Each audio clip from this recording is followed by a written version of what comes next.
નમસ્કાર, મારી Manjula Salani official YouTube ચેનલમાં આપ સૌનું હાર્દિક સ્વાગત છે. નમસ્કાર, આપની સાથે હું છું મંજુલા. અત્યારે પૂર્વ એશિયાના જે 3 દેશો છે તેની વચ્ચે યુદ્ધો ખૂબ ચાલી રહ્યા છે અને જેમ જેમ દિવસો વધે છે તેમ તેમ યુદ્ધોની ક્રૂરતા અને યુદ્ધનું ભયંકર જે વિશાળ ફેલાવો છે તે પણ વધી જ રહ્યો છે.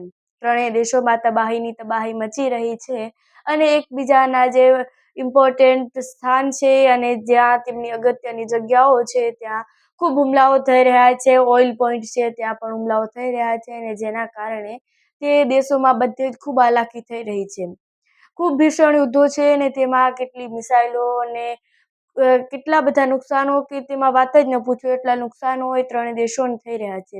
ત્યાંના જે જનતા છે, ત્યાંના લોકો છે તેમને પણ ખૂબ નુકસાન ભોગવવું પડી રહ્યું છે. જે ત્રણેય દેશો છે ઈરાન, અમેરિકા અને ઇઝરાયલ, એ ત્રણેય દેશો લડી રહ્યા છે તો એ ત્રણેય દેશો એકબીજાની સામે એવી રીતે જુએ છે કે તેઓને જૂની દુશ્મનાવટ છે અને તેઓ ક્યાંય એવું વિચારતા પણ નથી અને તેમના મનમાં ક્યાંય એવો વિચાર પણ નથી આવી રહ્યો કે તેઓ યુદ્ધને હવે વિરામ કરશે અથવા તો એ યુદ્ધને રોકે અને શાંતિ તરફ વળે. તેઓએ માત્ર એક જ માર્ગ અપનાવ્યો છે કે તબાહી જ મચાવવાની છે અને તેમને મજા ચખાડવાની છે, પરંતુ નુકસાન તો એ ત્રણેય દેશોને થઈ જ રહ્યું છે.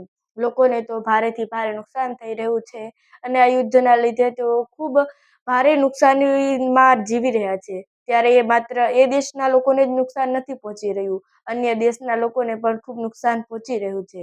ત્યારે કાલે કંઈક એવું થયું કે જે ઈરાન છે ત્યાંના એક સ્ટેટ એટલે કે રાજ્ય ફુજેરા અને તેના પર હુમલો કરવામાં આવ્યો.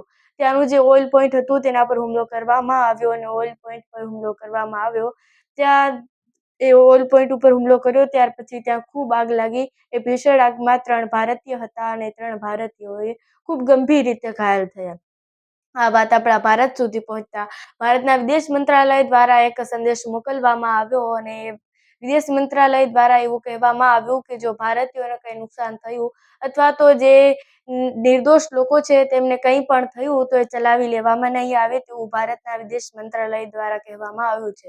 સાથે જ જે ઈરાન, ઇઝરાયલ અને અમેરિકા છે ત્યાં ત્રણેય દેશો છે ત્યાં વિદેશી લોકો વસવાટ કરે છે અને તેમને ખૂબ નુકસાન થઈ રહ્યું છે. અન્ય દેશોના વિદેશ મંત્રાલય દ્વારા પણ કંઈક આવા સંદેશો આપવામાં આવી રહ્યા છે અને કહેવામાં આવી રહ્યું છે કે હવે યુદ્ધ વિરામ કરો અને હવે માત્ર એ દેશના લોકો જ નહીં, સમગ્ર વિશ્વ એ યુદ્ધને વિરામ થાય તેની એક પ્રાર્થના કરી રહ્યું છે.